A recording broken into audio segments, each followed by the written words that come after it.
Hello, Canada.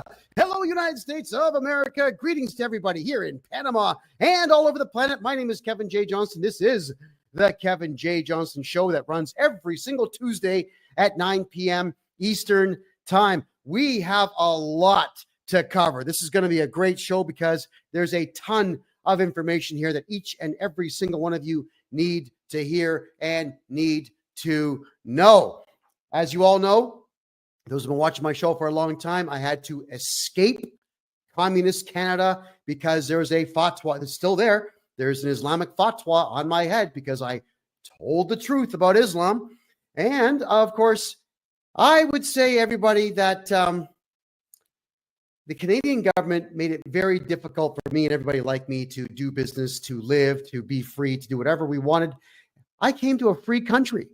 Panama is a free country, everybody, and I'm very proud, very happy to be here. Very happy with the way I've been accepted down here. And I now need to address something that the Canadian government is saying about Panama, which has been my home for the last 7.5 months and will be my home for a very long time to come. All right, everybody. We have a story of a French-Canadian couple who drove a bus from Canada to Panama. And these people didn't really think it through at all. They said, hold on, in my French-Canadian accent, we buy the big bus and we drive all the way to Chile, Colombia. We do that thing, we go over there with Jacques. Yeah, well, what this couple did is they bought themselves a really expensive bus. And they drove this really expensive bus through the United States, through Mexico, through Guatemala, through Nicaragua, through Costa Rica to arrive here in Panama. And I'm guessing maybe that's when they figured out that there is no highway from the Darien area of Panama to Colombia. The land is impossible to build roads on. It's impossible to build a highway on. It's called the Darien Gap because there's an 80-kilometer gap between the last town on the highway in Panama and the Colombian border. Yeah. So this couple, here they are. There's the picture. Yeah, they're French-Canadian, and they bought the big bus over there, and they're driving this thing all over the place. Now, here's what they say. This married couple says that they parked their bus and they're just minding their own business, and 15 men with machine guns robbed the bus. Yeah, that's what they said. 15 men with machine guns in a country where you cannot buy machine guns, in a country where if you even had one, the cops will just shoot you dead. Apparently, 15 guys have machine guns, man, and they robbed this French-Canadian couple, So they say that there's the bus with bullet holes. Those are not bullet holes. Those look like baseball bat holes or perhaps tire iron holes. All right, let's look at this picture here. Well, conveniently, I guess they want their windows paid for. But let's carry on. They said that was shot out. I don't see any bullet holes in the staircase in behind that window. So that looks like it was kicked, not shot.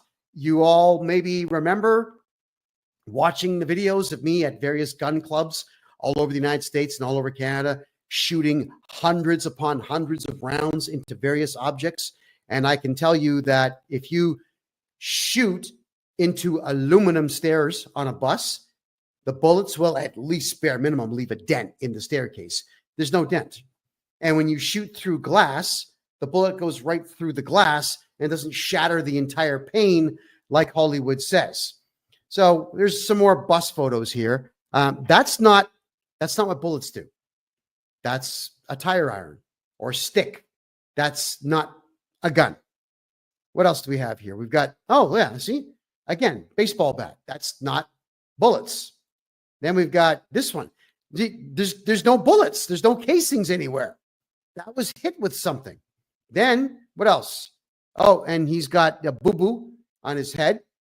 And we have one bullet here. Now look at the back of the bullet. Have a look at the end of the bullet there.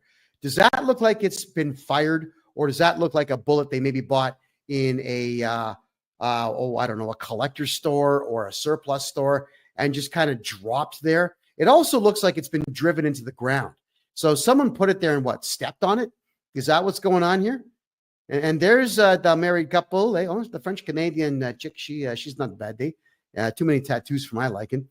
But conveniently, they've got themselves a GoFundMe page or whatever this website is. So you've watched me.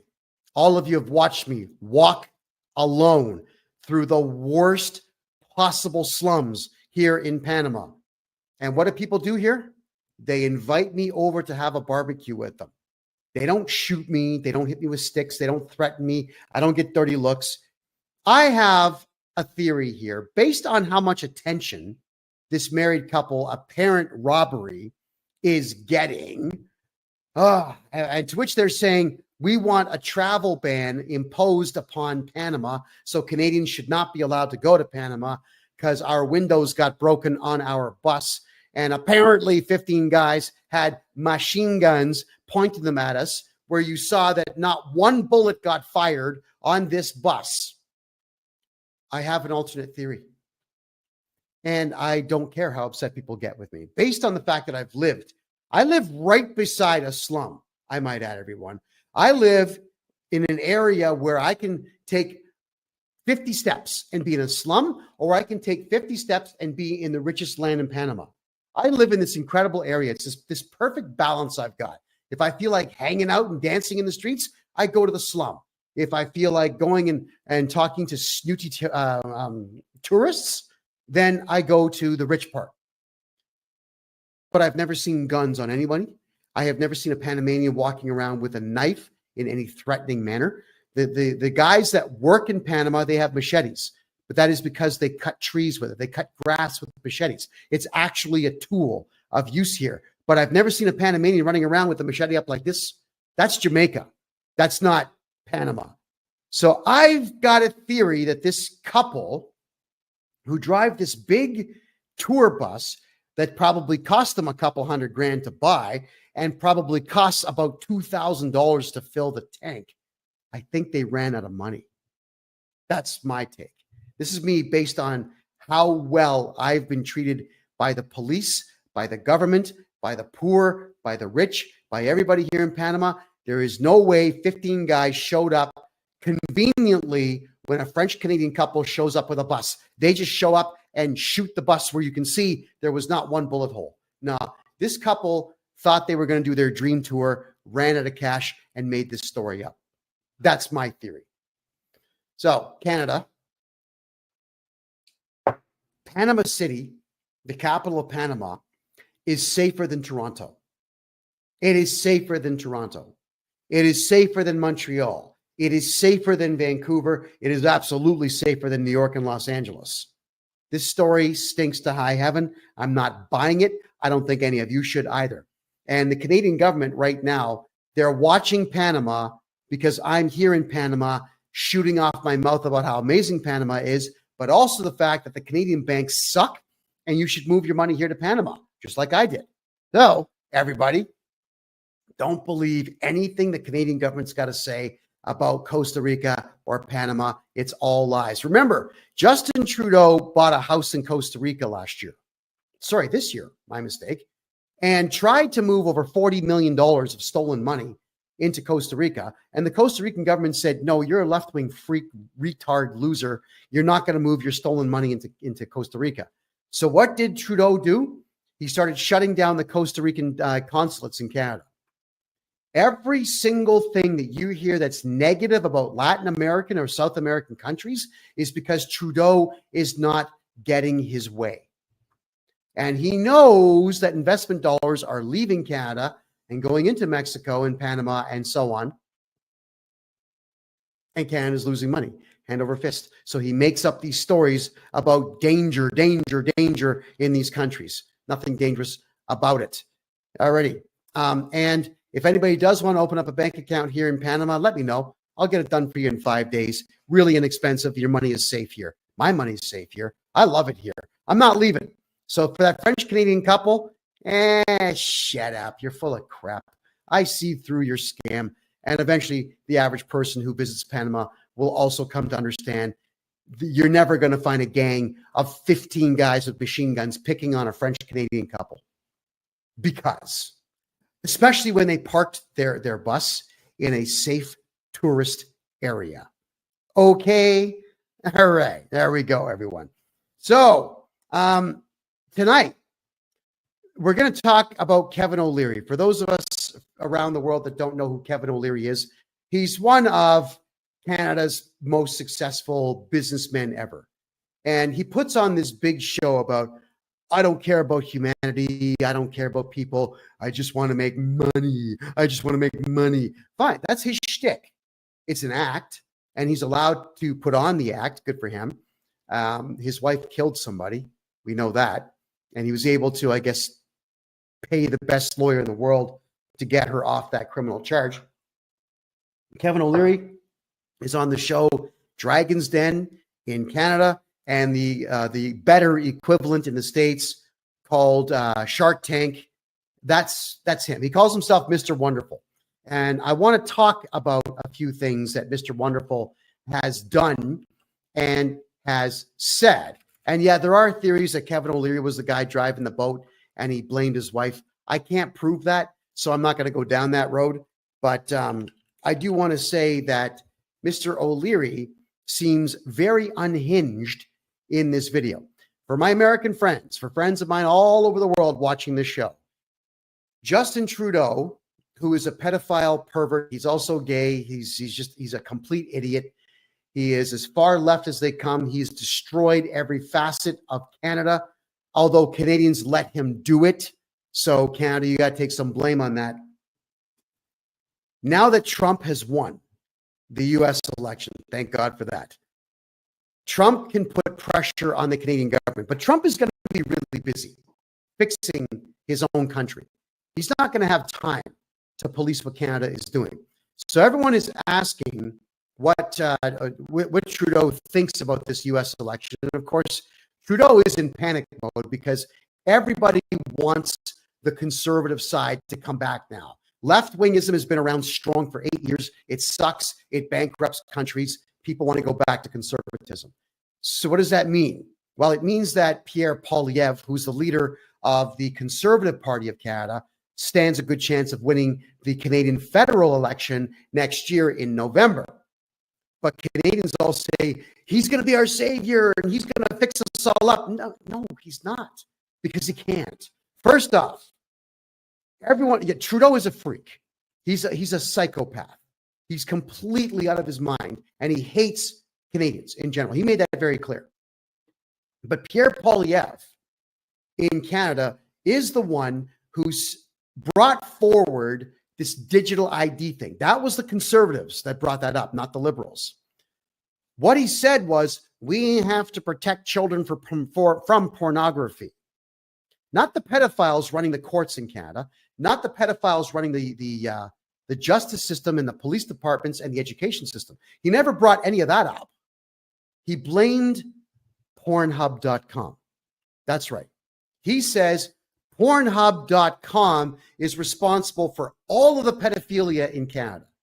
Not his party, not the Liberal Party, not the NDP Party, not the Green Party, not the Democrats in the United States. He didn't blame any of that. He blamed a private company for it. So he says that if you're going to be able to watch pornography on the internet, that we want you to have digital ID.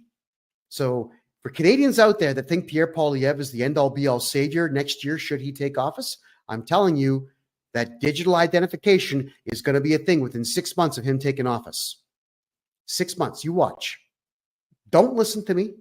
But remember what happened the last couple of dozen times Canadians didn't listen to me? Oh, yeah. What happened? Radical Islam took over Toronto. Communist China took over Vancouver. The economy tanked. Pedophiles, just like I told you they would, pedophiles now run the court systems in Canada. Pedophiles do what?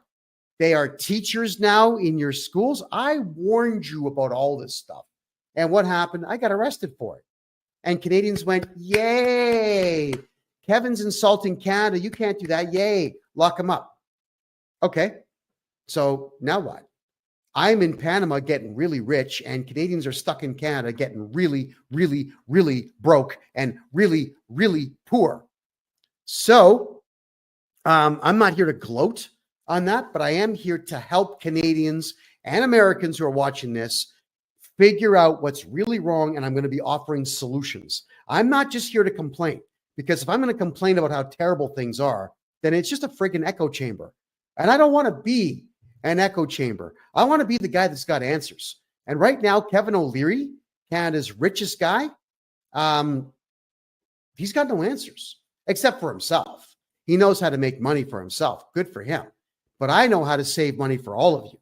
I know how to make money for Canadians. And I'm going to share some of that with you tonight. So let's play his video today. This is going to take about 4 minutes to get through. So here we go.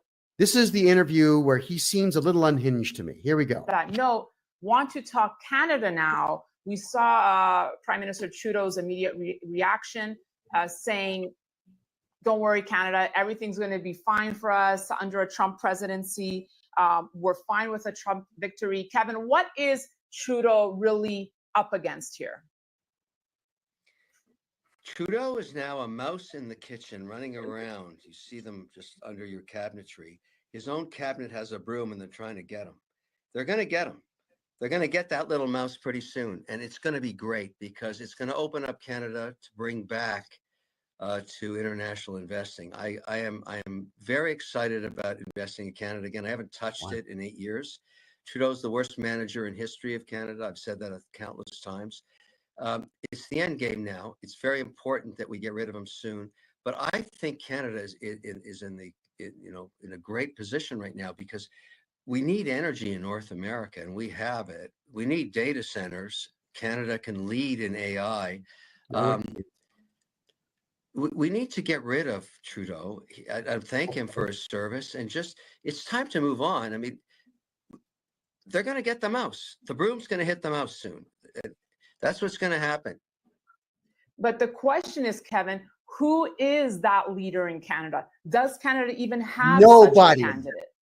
I don't care. I don't care. I don't care if they put a goat in running Canada. It's better than what we got right now. I'm happy to put a goat in Parliament, and we just listen to that goat nay, yes or no. It's better than what we have right now. Trudeau has killed Canada. The amount of capital that has left Canada in the last 8.5 years, the GDP per capita, the collapse of investment in Canada, it's all on him. He owns it. That guy has damaged our country in such a brutal fashion, it's going to take decades to fix it. It's so important that he get out of there. Please leave us alone. Please leave. Please. His own party is on their knees begging him to leave. He's got to go. We have to fix the country. Please, enough. Please, enough. You can do something else. He's still got his passport. He can stay in Canada if he wants. I don't know what he's going to do. I don't care. He's just got to step aside. The damage, the abuse, the mismanagement, the incompetency. Please don't get me going. Kevin, you're right. I mean, as a fellow Canadian, that's all I really want for the country is respect for Canada and strength for the nation. But just yesterday, I was speaking with someone here in New York, and they said, hey, Daniela, what's the mayor's name up there in Canada? No one knows anything about Canada. It feels like no one respects Canada anymore. I mean, that's just the vibe I'm getting.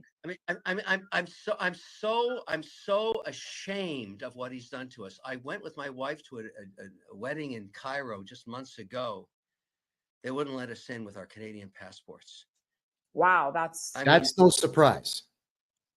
Trudeau, what did you do to us? What did you do to us? The same thing in India, the same thing in China. Like, what did you do? You own this problem. You own it. It's you. It's you. You own it. You own it. I'm so pissed.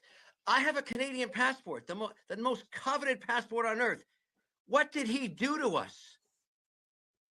I don't even know why they're pissed at us. I have to use my Irish passport to go to a wedding, and I'm so pissed.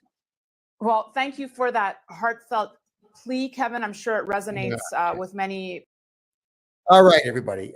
So he looks a little unhinged. He does. He looks a little unhinged to me here. So let's talk about it. Yes, the Canadian passport used to be the best one in the world to have. But like I said earlier in the show, radical Islam runs Toronto and my hometown of Mississauga and all the surrounding cities. So we're known as a joke. The very bizarre radical leftist LGBTQ freaks, they run Montreal, the second biggest city in the country, and all the surrounding towns like Baie-d'Urville and Pierrefonds and whatever else. It's all crazy left-wing nonsense. Montreal's where all that really radical gay stuff really took off. Then you've got Vancouver on the West Coast is completely owned by communist China. Then you've got Surrey, British Columbia to the southeast of Vancouver, which is completely run by India.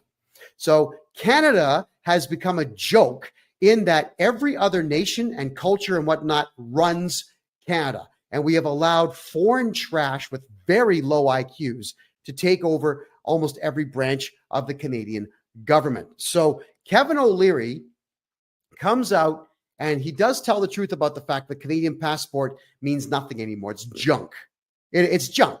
It's better to have an American passport now that Trump has won.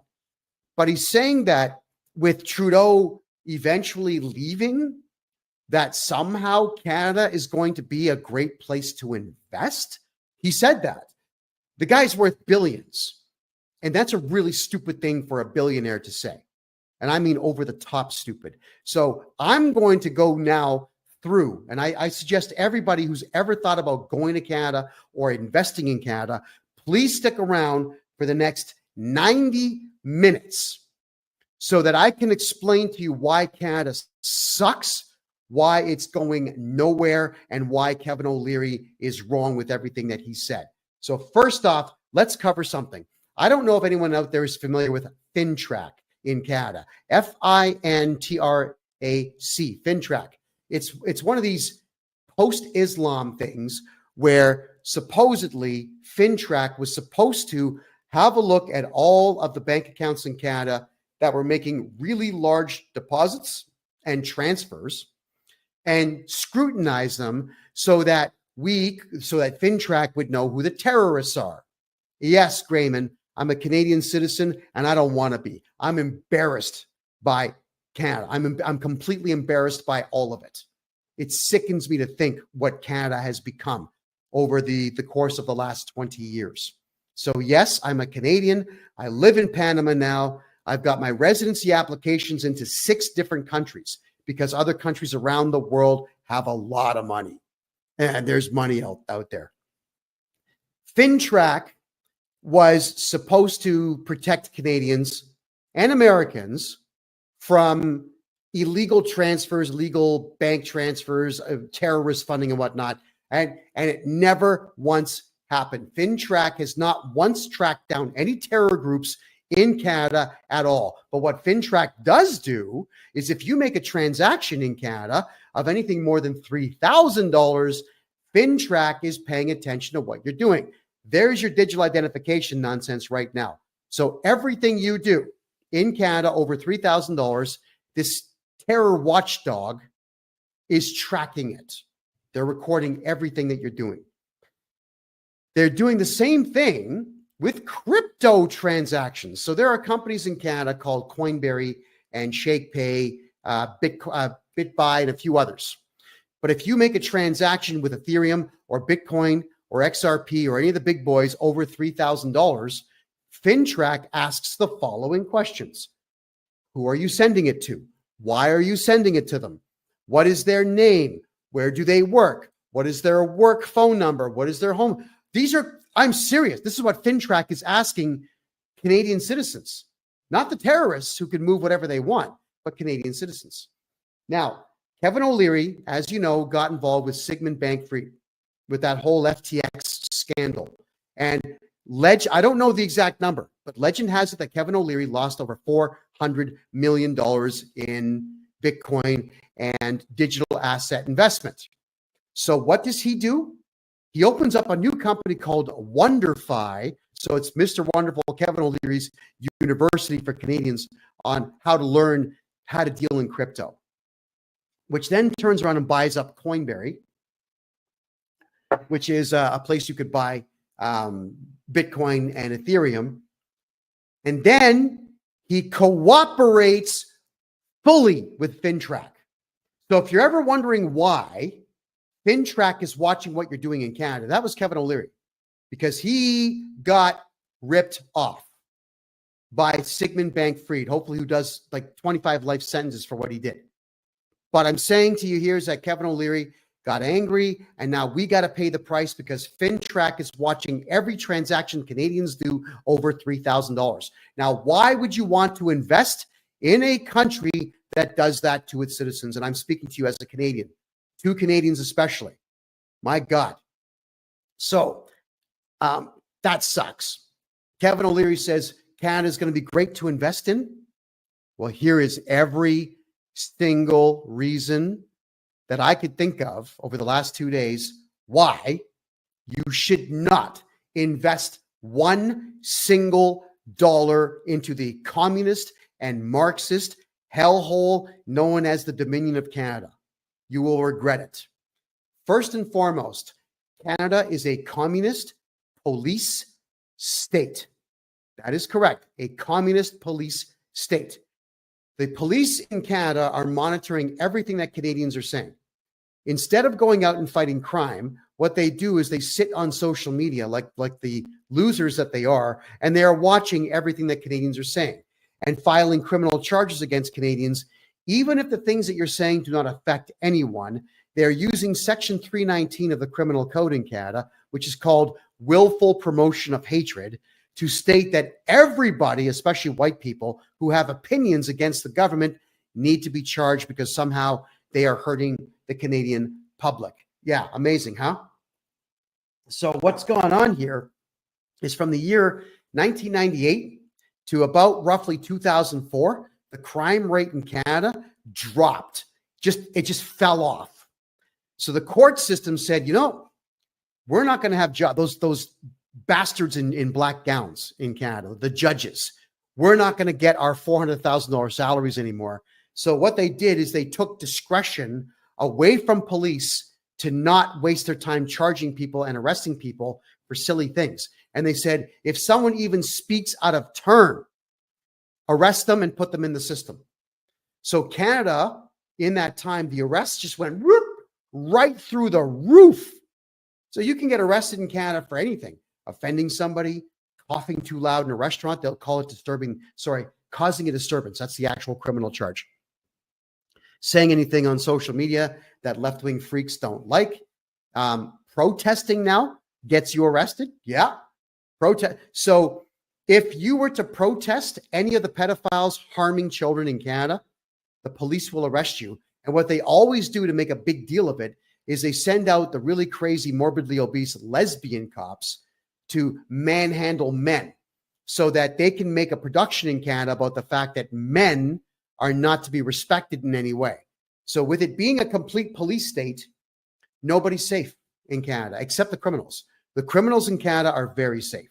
The more violent somebody is, the safer they are in Canada, but the more intelligent and outspoken they are, the safer they are not in Canada. And yes, I know it's exactly the same in the United Kingdom. So in Canada, honestly, the police are of no value at all. Why do we have police in Canada? Why invest in a country that arrests everybody for nothing? Just to keep the courts employed, to keep the judges and the crown attorneys employed. And for those who are curious, I was originally born in Toronto and raised right next door in the city of Mississauga, which was great when the population was only 175,000. It sucks now with 1.2 million, most of whom don't even speak English and weren't born in Canada. Period. All right, everybody. And the federal election in Canada is next year in November, everyone. So the left wing now. I think that we've all been able, with 4 years of Biden and Harris in office in the United States, have had an opportunity to see what left-wing politics can do to an entire country.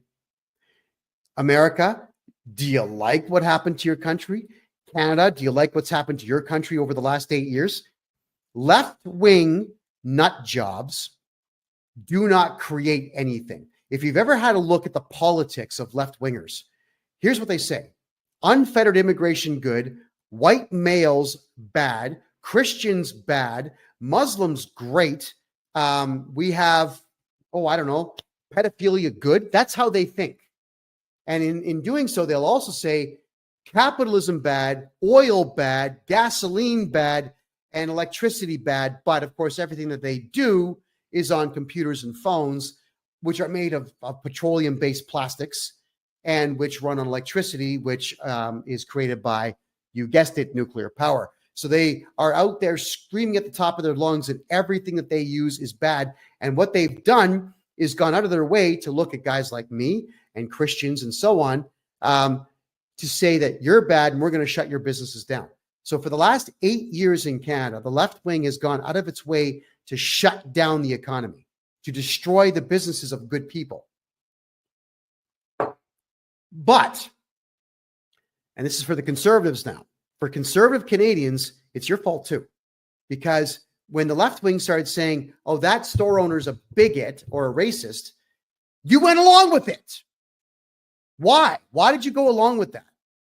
You went along with it and you helped the left wing kill the economy of Canada. And now the left wing runs everything. They run municipal politics, provincial politics, federal politics. They run the courts, the police, the education system, and they run all the administrative governments and all the administrative government bodies out there. The left-wing freaks who think there are 72 genders and who want it to be legal to have sex with children run the entire country. Why would you invest in a country like that? That's Canada. That's my homeland. I had to leave. I don't want to see pride flags anymore. I don't want to see 500-pound lesbian cops screaming at 13-year-old boys because they had a problem with their fathers. I don't want to see the Royal Canadian Mounted Police going on native reserves and kidnapping women and girls and driving them to Prince Rupert on the West Coast and shipping them to China and Vietnam to be sex slaves. I don't want to be a part of that anymore. And that is what Canada has become. I'm pretty much the best journalist Canada's ever had because I told the truth. I'm the one that exposed Justin Trudeau in his man-on-man orgies back in 2017. The RCMP broke my ribs for that, but it was totally worth it. Totally worth it. And for all this truth I'm telling you now, here from Panama as a Canadian, I had to spend 7 months of my life in solitary confinement because they didn't want me talking. And you notice how they dropped all the charges? 75 charges, all gone. Because they knew that they had me locked up for that time and that they knew that the stupid people in Canada would believe the newspapers that I'm somehow a bad guy because I tell the truth. Well, I couldn't care less what the left wing has to say. Left-wing individuals, to me, are not even human beings. They don't resonate with me as people. They will never be customers of mine. I'm a tax expert from Canada now. I switched careers. I help people get all their money back in taxes. And the left wing will never come to me to get their taxes done because they don't have jobs. They don't have careers. They don't have jobs. They don't have any prospects. They have no future and they have no purpose at all. So let them be angry with me and spread all this around. But because they run the show, why would you invest in Canada? Now, the other problem that we have in Canada, this is a very, very serious one. Radical Islam runs the courts in Toronto, Mississauga, Brampton, Vaughan, and Scarborough, and also in Pickering. You have radical Muslims running the courts, punishing Christians, Hindus, and everybody else in Canada in the court system. You got to stay away. If you're in the greater Toronto area, you should leave because radical Islam runs the show and white cops will arrest white people who criticize radical Islam because radical Islam runs the country now. So why would you want to invest in Toronto, knowing full well that if an Islamic group decides that they want your property, they're just going to go to the courthouse and the Muslim judges now in there will say, oh yeah, Sharia law says you can just take a Christian's land. That's coming. And it's already started. Sharia law is in Canada, in Toronto, in Ottawa, in that entire area.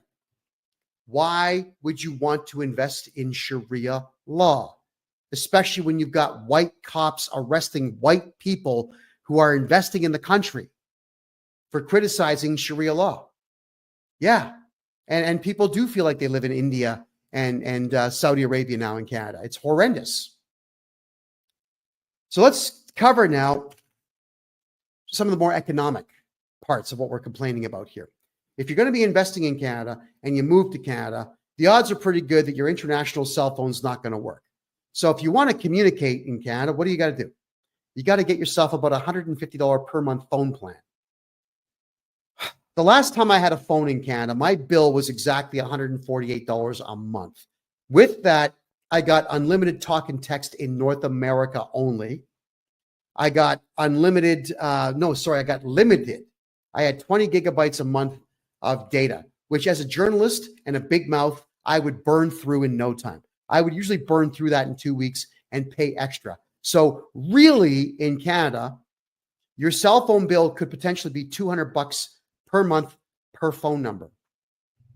Why is it so expensive? It's not like the airtime costs them anything. It doesn't cost them anything. They just charge it because they can, and Canadians won't do anything about it.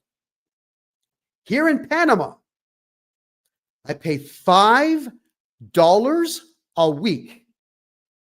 Unlimited talk, unlimited text, unlimited data. And because I have unlimited data down here, I deliberately burn through between 20 and 50 gigabytes a week. I'm paying $20, and there's no tax. It's just $20 a month for unlimited everything on my cell phone. Think about that. So how is it that Panama's got it right and Canada's got it wrong when it comes to communication? My God. So when you have a lack of communication, when people can't afford cell phones and the left wing is out there wrecking everything, what we have now, if you're going to be moving to Canada and trying to invest in Canada, is a serious lack of choices of cities to live in. Let's cover the major ones. So on the East Coast, you got Halifax, which is the capital city of Nova Scotia. It's far left. And for some reason, there is this part of it that is the government pays for it. It's the descendants of black slaves from the United States that escaped the United States back then. Now, the Halifax government gives them free money and has been doing it for over 150 years. And in that particular neighborhood, they're called Scotias. These black folks don't learn anything. They refuse to because they get paid to do nothing. Why is that good? I'm telling you that it's not. Halifax has no economy whatsoever. And that's the only city on the East Coast worth talking about. Then I bump over to the capital city of Quebec, which is Quebec City. It's gorgeous. It's 420 plus years old.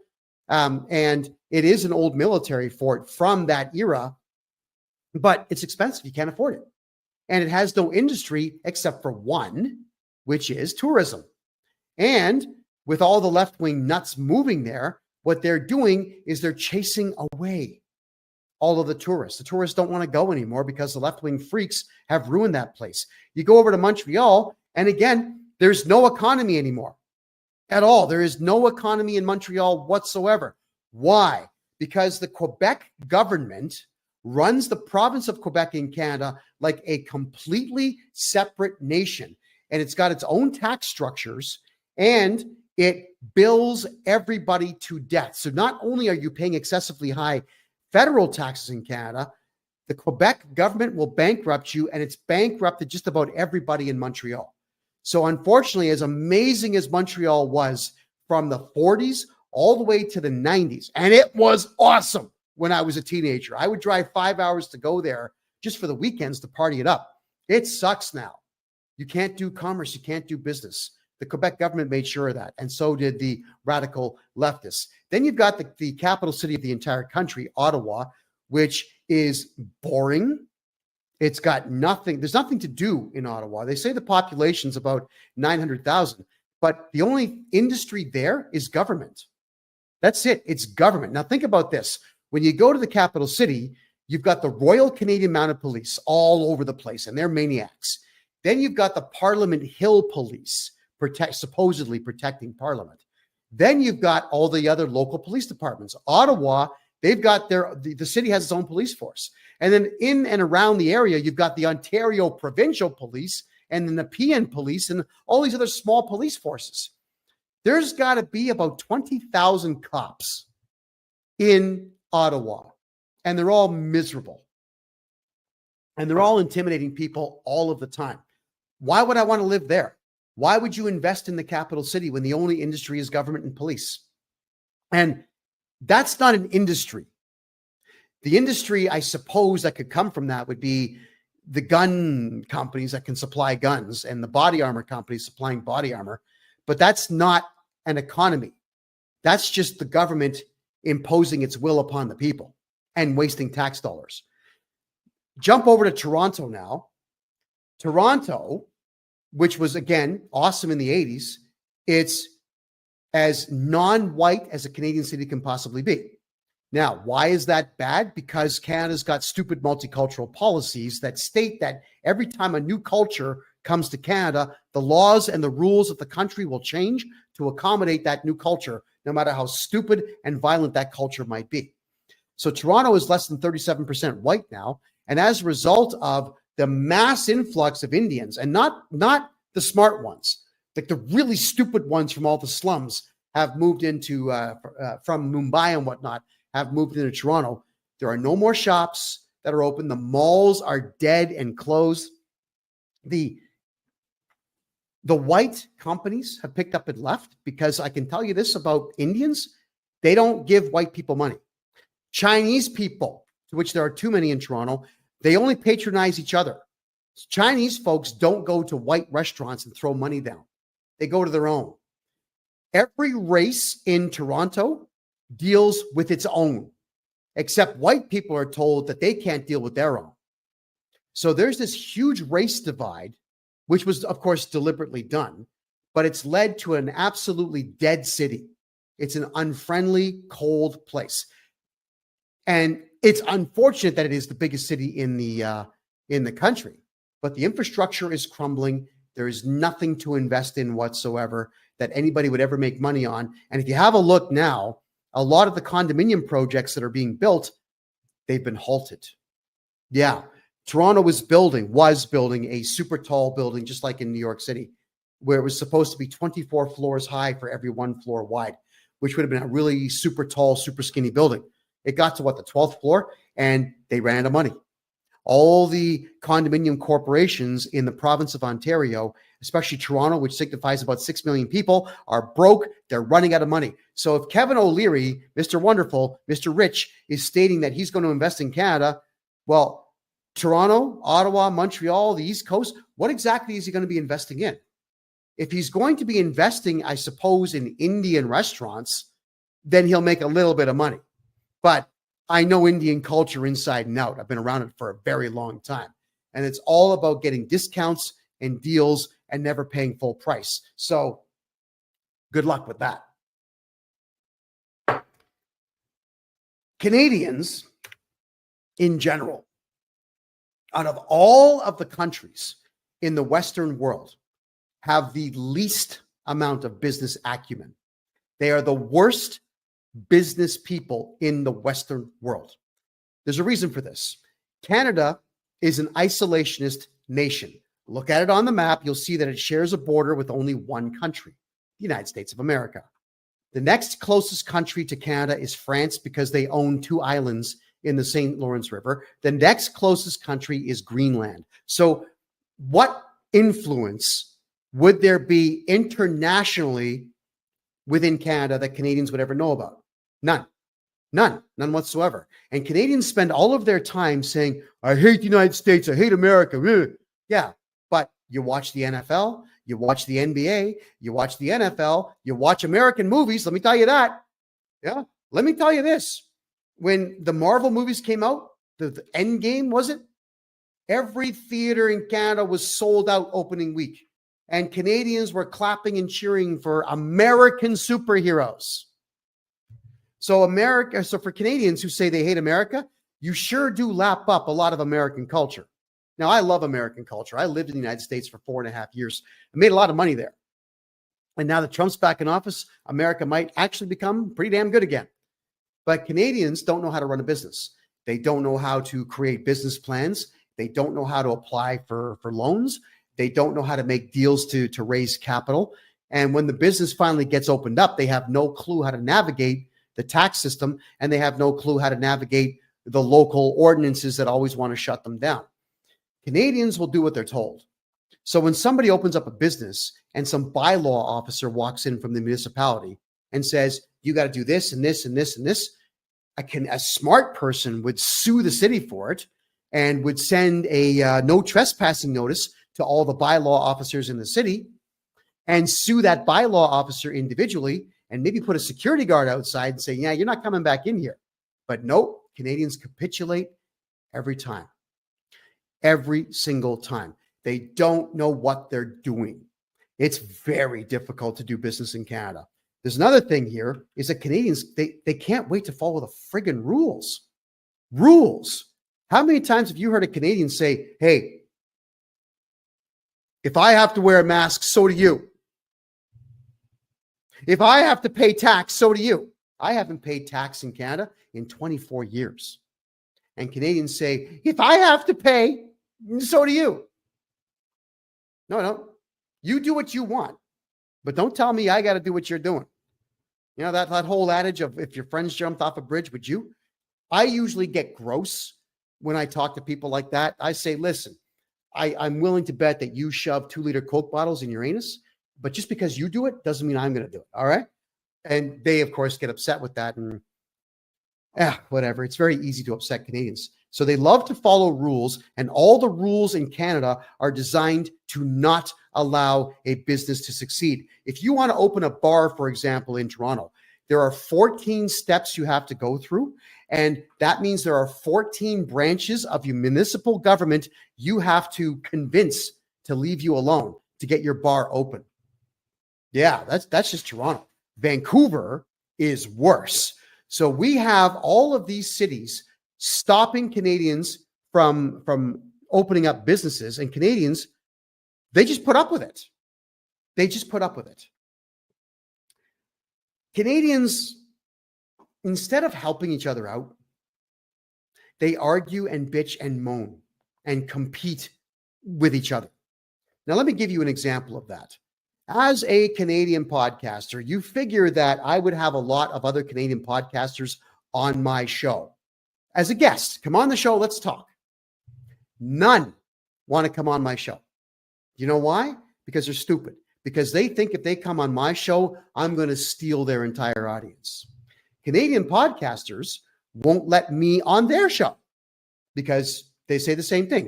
You know, Kevin's going to steal my audience. It's weird. You ever notice how in the United States, podcasters are on everyone else's show? Yeah. Man, Joe Rogan has every podcaster in the world on his show. Tim Pool has every podcaster in the world on his show. Canadians do not work together on anything. And recently, because I've become very successful here in Panama, I have been calling Canadian podcasters saying, I want to pay you.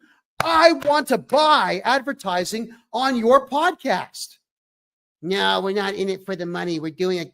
Are you serious? So I can't buy tax advertising on Canadian podcasts because Canadian podcasters, quite frankly, are friggin' idiots. They have no idea what they're doing. They talk. They might know the subject matter they're talking about, but they're not running it like a business. And then what they do is they get on their show and they say, help me out, donate. Okay, that business model, it worked in 2021. My podcast was number one in Canada for 2021. We had 300,000 people watching every night. So the business model back then was donate, donate, donate now. And people did because we had the numbers. But COVID's over, so there's nothing more to complain about, right? So the numbers began to dwindle. Plus, the Canadian government put they put me in prison for being really good at podcasting. And then when they finally let me out and dropped all the charges, they had put a court order on me, banning me from using the internet for almost a year. So I would have to make phone calls from a landline to my own show just to be able to say something on my own show. That is how Canada functions. So people in Canada will compete with each other because maybe they think that everything is really that scarce. There's no cooperation in Canada in any way, shape, or form. So if you are a Canadian podcaster, I want to buy advertising on your show. Don't be a friggin' idiot. Pick up the phone, because you probably have my phone number. I've given it to every podcaster in Canada. Call me. Let's do some business. Let me take all this money I'm making here in Panama in US dollars and all this money I'm making helping Canadians relocate to Panama and getting their taxes fixed, and let me spend it on your show. But I can't even get Canadians to take my money from me. So what I'm saying here is you're going to be, if you're going to invest in Canada, you're investing in a people that don't understand investment. They don't understand money. They just don't get it. So don't invest in Canada because you're going to lose. Now, the other thing I wanted to say here is that for whatever the reason, white Canadian-born people can't wait to tell other white Canadian-born people that you can't crack racist jokes. You can't do that. Okay? You just can't. And it's amazing that they will spend all of their time policing the behavior of other white Canadians instead of going out there and running a business and making money. You know what? I don't care about anything at this particular point in life other than doing what's right. Here's what's right. I'm 53. I'm going to be dead in 30 years. What's right is for me to make as much money as I can to start a family legacy for my children and for my children's children. So I can't care. I don't have the luxury of giving a crap about petty nonsense. I truly don't, which is why I don't care about any of it, which is why I say whatever the hell I want now that I'm in Panama. I know it offends people, but who cares? If you're going to be offended by what I'm telling you right now, we can't do business, obviously, because you're not smart enough to understand I'm actually on your side. I would love to see 1 million Canadians make $1 million. And I would like to actually do all their taxes for them, of course. But I would love to see Canadians being successful. They just don't seem to want to. Don't invest in Canada because Canadians don't know what they're doing. All right? There is this other problem with Canadians in the way that they perceive things. They think that everything is free. And that's the biggest problem with the socialist country that Canada has been for a very long time. So when a Canadian wants you to do something for them, they expect you to do it as some kind of favor. And when you quote a price, they get mad. Look, oh, I thought you were a better person than that. How dare you ask me for money? I am a phenomenal income tax and corporate tax guy. I have taken away more than $40 million from the Canada Revenue Agency, helping Canadians save money. And when Canadians contact me to have me work on their taxes, and I say, no problem. Just grab a 1-hour consultation. It's $150. There's no tax. I'm not charging tax on my consultations for the rest of this year. I'd say about 10% of the time, I get Canadians just blasting me. They write emails 5 screens long, telling me what a horrible human being I am for saying I can help with taxes and then charging money to do it. But they will go to a lawyer and drop 20 grand there. I'm charging 150. Lawyers are charging 10,000. So when I say 150, not 150,000, 150.00. So Canadians get really offended when someone says, I know my worth.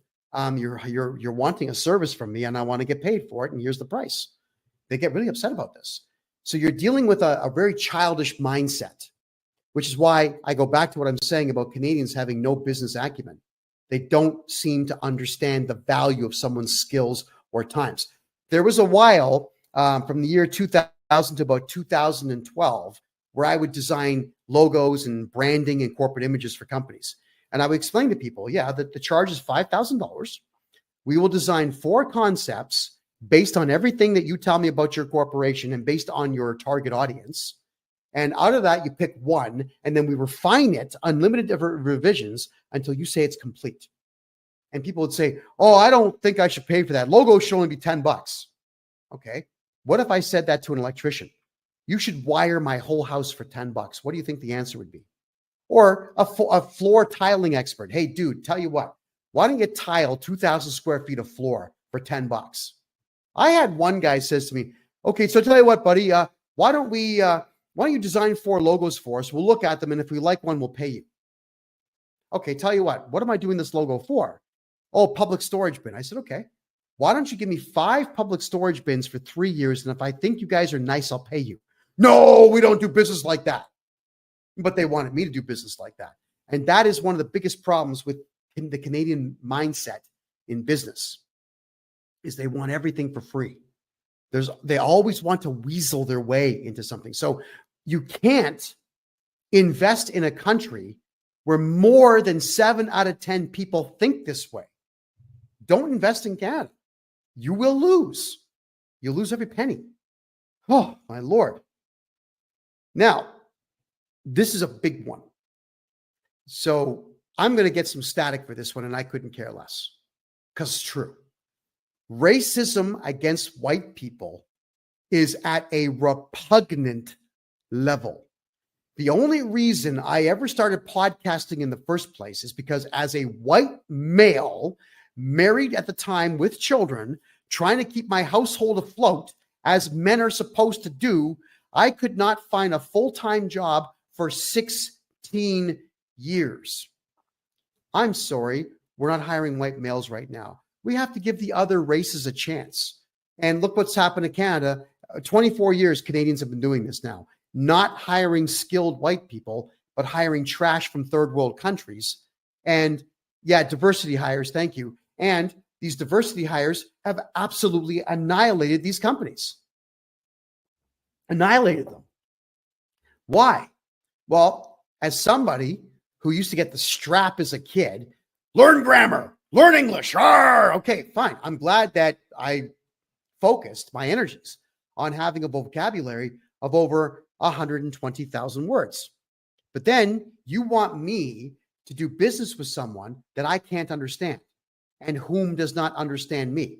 Nope, I'm not doing it. And a lot of us would just walk out the door because and we're enraged. We're enraged because you go into McDonald's or a Tim Hortons or a Wendy's in Canada, no one's white and no one speaks English as their first language. No, thank you. I'm out the door. And a lot of Canadians are now seeing it that way and leaving. But you got to be careful, because Section 319 of the Canadian Criminal Code dictates that I would do 2 years in prison just for putting this particular podcast on right now. So you can't even criticize it. And white cops will be the ones to come and arrest you. And white judges will be the ones to put you in prison. Race traitors and traitors to their nation.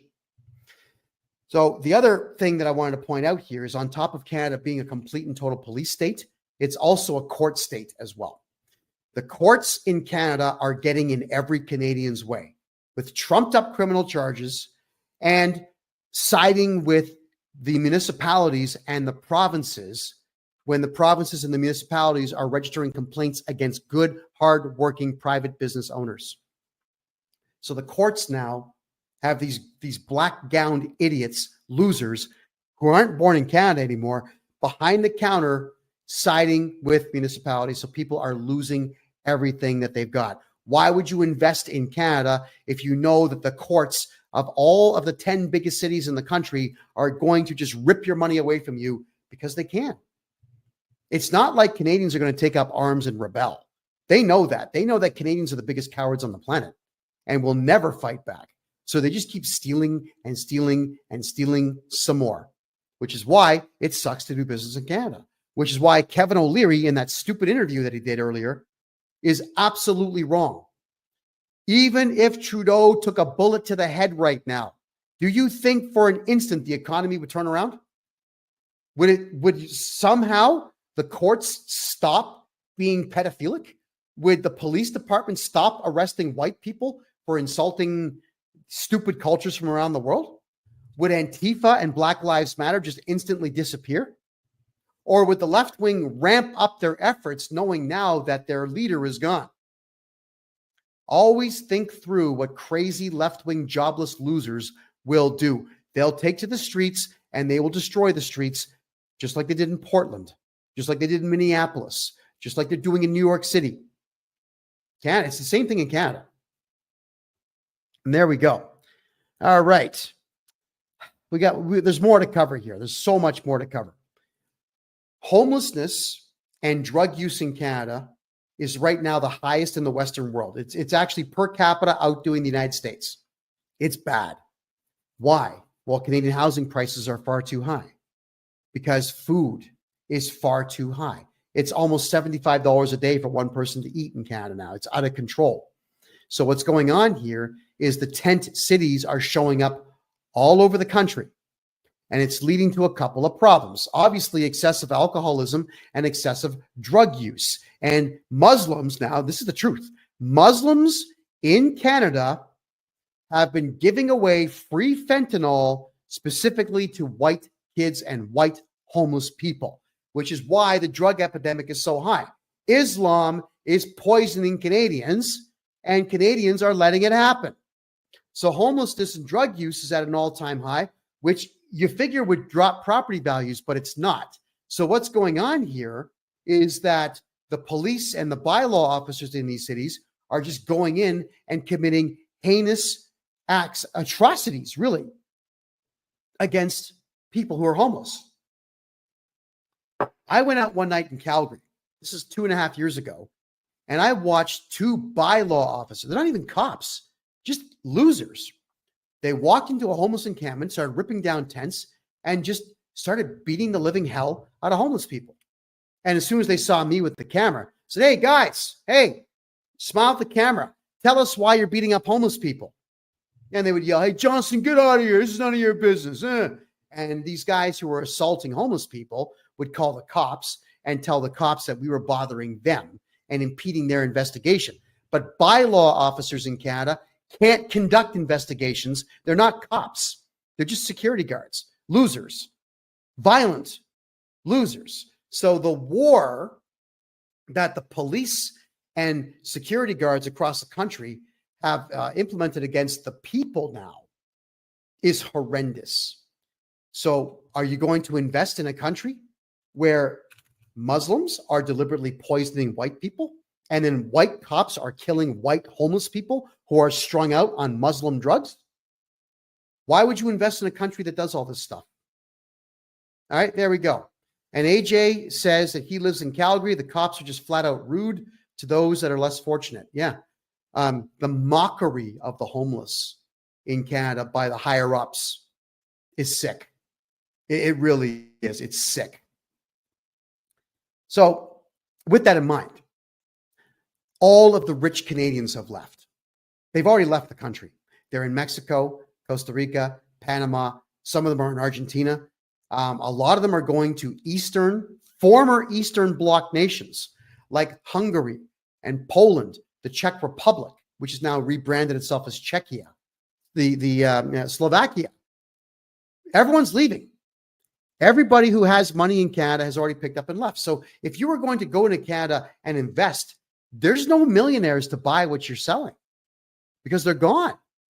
And I know this now because I've got a lot of millionaires in Canada contacting me to open up bank accounts for them here in Panama and open up corporations and foundations for them here in Panama. I'm spending a lot of time now with lawyers and bank managers moving Canadian money here to Panama where it's actually safe. So there's nobody to buy your products in Canada at all. I would strongly recommend anybody who's thinking about an investment there, come to Panama, put your money here. Panama is going to be a G20 country in the next 10 years. That's a fact. Canada won't be. Think about that. And thank you, Joseph, for the by the way, can we get everybody who's watching right now on TikTok and over here on Kick? Can we get double fingers going, please? Let's get the hearts flying up the screen here. Absolutely. And if you're watching on Rumble, could you please hit the thumbs up button that's directly below my name there that you see? I really do appreciate that. It really does help the algorithm discover this show and help get information like this out to the masses. All right. Manufacturing, because the rich have left Canada and taken their investment dollars with them, there's no more manufacturing in Canada. Manufacturing plants are gone. But the other problem with manufacturing in Canada, let's just say it was going to come back anyway. Canadians have become excessively lazy people. They want to work 38 hours.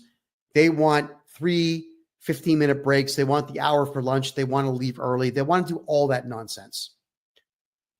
I don't know. I'm okay working a 14-hour day. I do that now. I get up between 4 and 6 in the morning every day. I start on the phone with my clients. I work with them pretty much all day. And then on Tuesdays and Thursdays, I do this live show. And then on the weekends, I'm seeing clients too. And also on the weekends, I'm taking clients of mine who fly here to Panama, around Panama, to check it out. So my workday doesn't stop. I like working. And here in Panama, you actually get rewarded for it. You do make money here in Panama. So I'm wondering, when you've got yourself a job and you've got yourself a house to pay for and children to feed, why is it that you don't want to work the extra hours? Ford left, GM left, AMC cars, they crashed because Canadians wouldn't work hard at the AMC plant in Brampton. Look up the story of the Bricklin. All right, the Bricklin sports car, which was manufactured in New Brunswick. New Brunswickers are the laziest friggin' people in Canada, and the Bricklin did not work as a car because he couldn't actually get New Brunswickers to show up and actually work.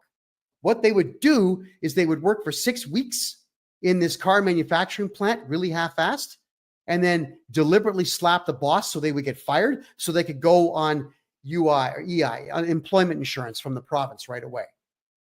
Yeah. Kellogg's left. Heinz left. Oh, yeah. Rally Bikes left. Norco Bikes left. Nike shoes left. Oh, yeah. They're all gone. All the airline manufacturers, they're all gone. Oh, yeah. Every single major corporation in Canada just picked up and left the country. Now, unions, that's a good point, Joseph. Unions have also destroyed everything. We don't need them anymore. All they are is a mafia collecting money from everybody, and they do nothing with it, except, you'll love this one, everybody, the unions in Canada are funding pedophiles.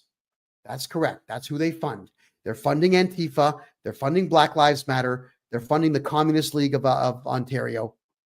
They are funding all these crazy left-wing drag queen storytime groups.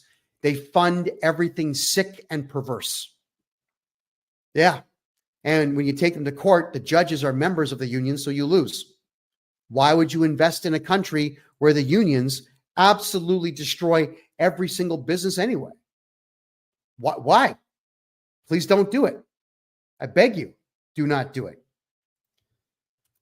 Oh, man.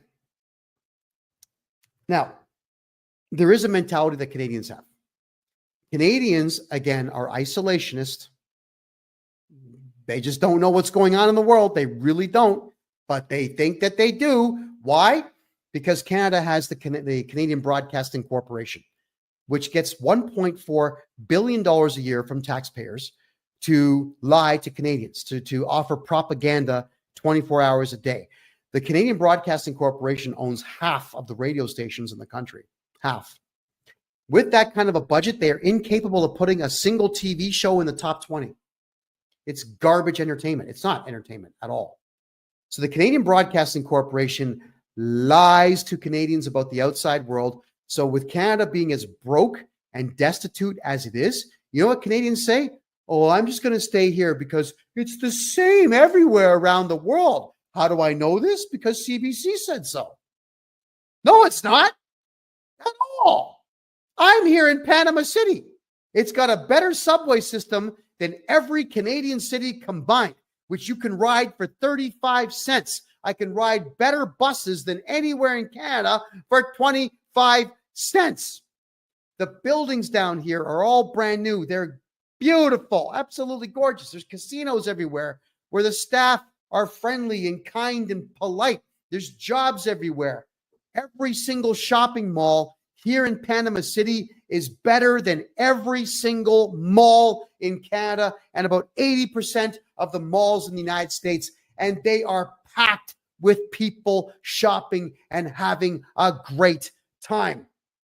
All right. So what I'm getting at, Canadians, don't be the idiots that you're proving the world that you are.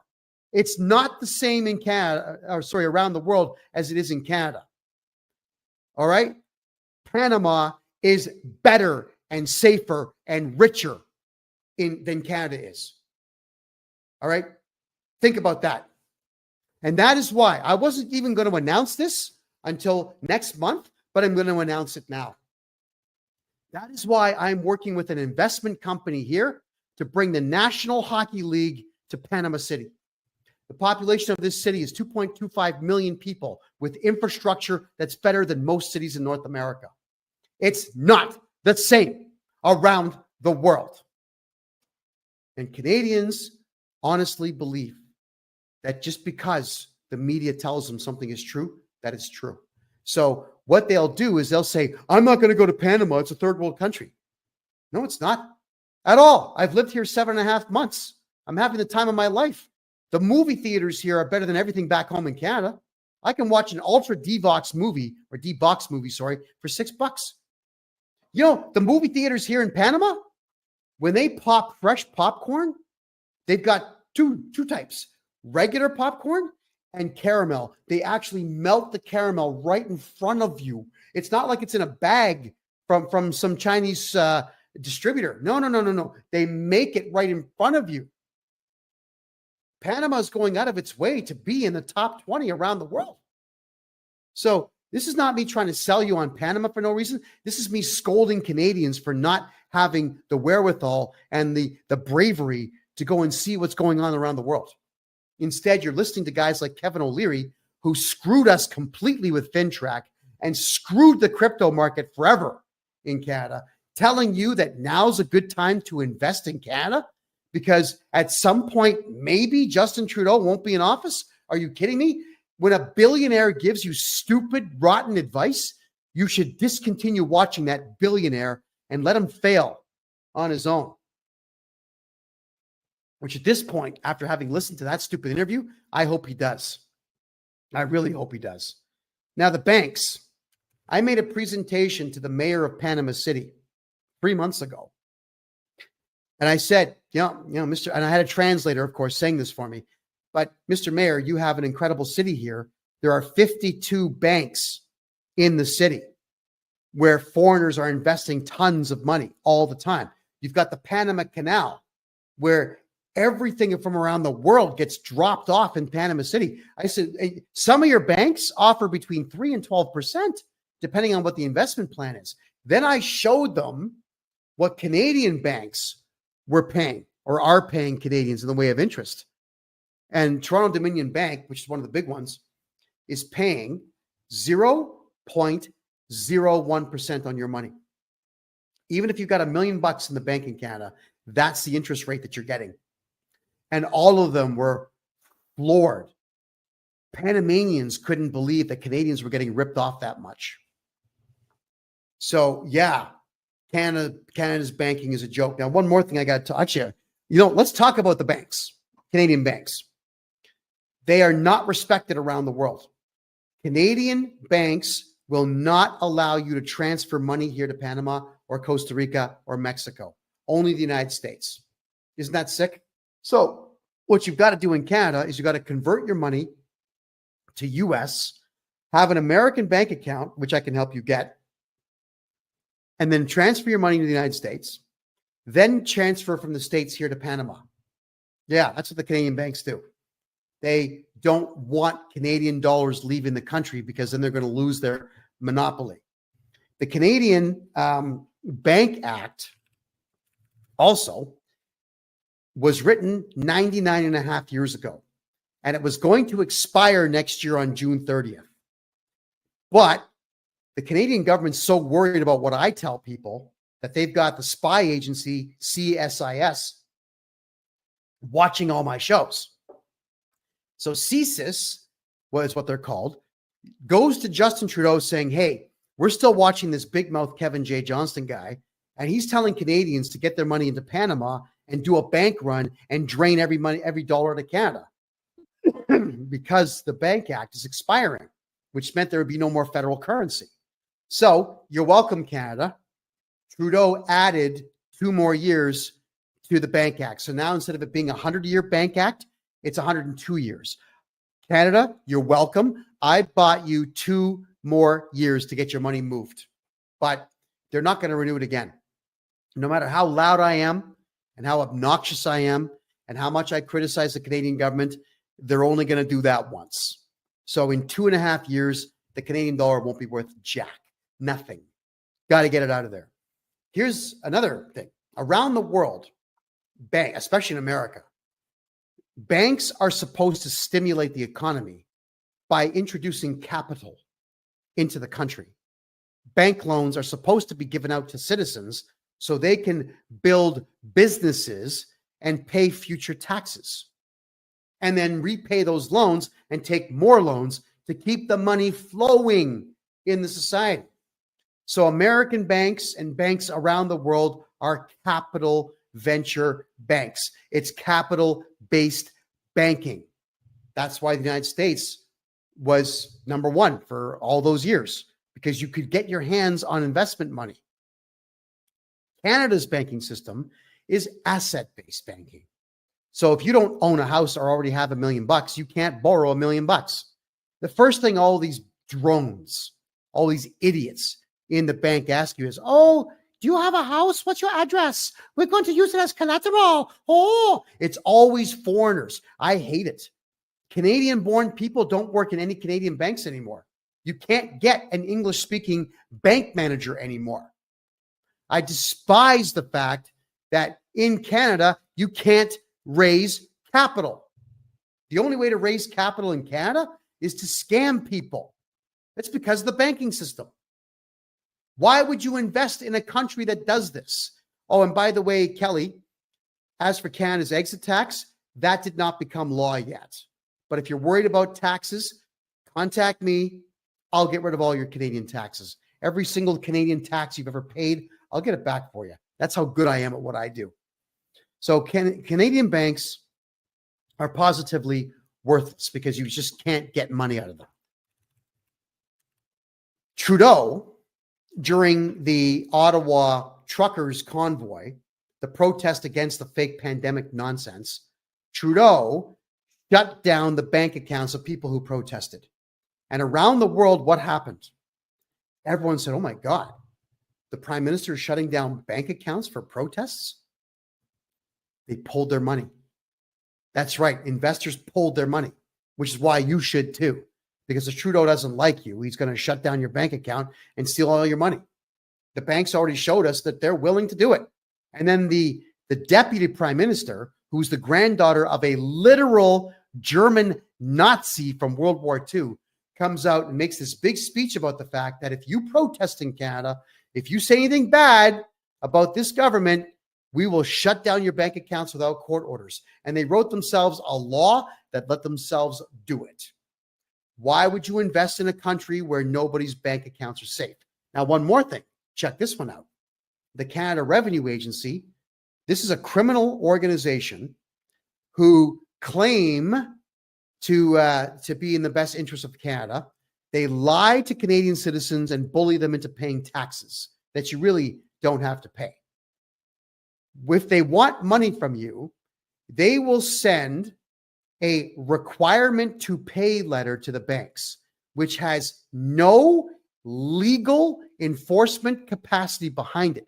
But the banks know that Canadians are cowards and will not sue them. So the banks just go ahead and give your money to the Canada Revenue Agency. Now, if you want to get your money back, file criminal charges against the bank manager and all the tellers in there for stealing your money. Canadians can do this. You've got the right to do it, but Canadians won't do it. That's why the banks are taking your money and just giving it away. The Canada Revenue Agency doesn't get court orders. They think that they don't need to, but their requirement to pay letter is nothing. If you look at Section 317 of the Excise Tax Act, you will see that if a bank doesn't give the CRA money if the CRA asks for it, then it says that the bank will be held may be held liable, but there's no punishment. So if you look at Canadian laws, there has to be a punishment for something to be enforceable. There's nothing in the Excise Tax Act or the Income Tax Act where there is actually a punishment issued. You know why? Because there is no punishment that gets issued. The Canada Revenue Agency doesn't have lawyers of their own.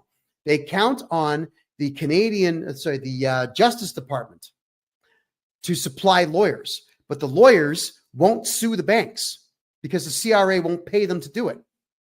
The CRA doesn't sue people. They just send out these letters requirement to pay. So when Canadians have their money stolen, Canadians mistakenly believe it's from the Canada Revenue Agency. It's not. The bank did it. Your bank did it. So your banks in Canada will give your money away whenever they feel like doing it. Why would you invest in a country that does that to its citizens? I certainly wouldn't at all. Now, if you factor in income tax in Canada, if you factor in, here's some of the taxes that Canadians pay. The federal income tax, the provincial income tax of the province that they reside within. If it's in Quebec, there's another tax that they pay. Then there's Canada Pension Plan. It's a Ponzi scheme that you pay into, which you're never going to get after the year 2032. Then there's unemployment insurance you got to pay. So you could, in just the taxes there, you could lose up to 48% of your paycheck in Canada. Then you got to pay property tax on your house. And in most provinces, you've got to pay a provincial sales tax on everything that you buy, including haircuts and movie tickets and popcorn and whatever else. Then there's also the federal goods and services tax, which is 5% on top of everything you buy. So if you buy a car for $100,000, you've got to pay in the province of Ontario $13,000 in tax. Yeah, the provincial tax and the goods and services tax. In the province of Ontario, if a used car is being registered by you, you've got to pay provincial sales tax on it. If it changes hands 30 times, that car gets taxed 30 times. So you've got the 13% tax in Ontario. In Quebec, what they do is they put the 5% federal tax on everything you buy in Quebec. Then they put their provincial tax on top of that number. So it's almost like a compound that Quebec will do. Talk about crazy. But then there's also gas tax, liquor tax, entertainment tax, hotel tax. By the time you pay all the taxes in Canada, you're losing 73% of your paychecks. And Canadians are scratching their heads. Why am I broke? I can't make ends meet. Stop paying your taxes. There's only one tax in Canada you have to pay. Only one. And that would be property tax. That's right. Property tax. Because the municipalities somehow have been able to weasel their way into stealing your house if you don't pay property tax. But you don't have to pay federal tax. You can't do prison time for it. And if you hire me to do your taxes for you, guess what happens? I'm going to go back 10 years on your tax file, and I'm going to get you back at least half of that. And the CRA, they've tried to stop me, and they can't. So understand this, everybody. Taxes in Canada, you know what they pay for? Pedophiles to destroying the lives of children. They go to Zelensky in the Ukraine. They go to Lesotho, so Lesothans can rape more women. It goes to Boko Haram in Nigeria so that Muslims can kill Christians in the Biafran state. It goes to Ethiopia so that the Ethiopians can kill the Eritreans. And it goes to Eritreans so that they can do God knows what with it. All right. Canadian dollars fund wars all over the world. Why are you paying taxes? Stop. Every time you pay $1 of tax in Canada, at least 10 black people are going to be killed somewhere in Africa because it's going there for bullets and guns. It's not going for food, infrastructure, investment. Nothing. Stop paying your taxes in Canada. It's ridiculous. But investors out there have begun catching on to just how evil Canada really is, and they're pulling all their money out.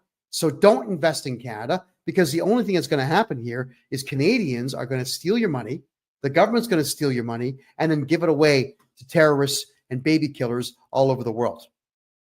And I know this. I'm a journalist. I've been a journalist in Canada for a very long time.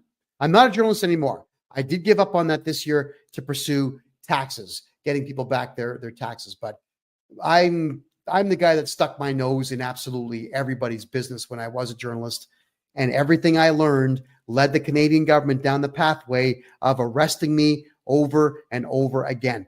22 arrests, 7 months in solitary confinement, over a year of being banned from the internet. They stole my house, my money, and my car.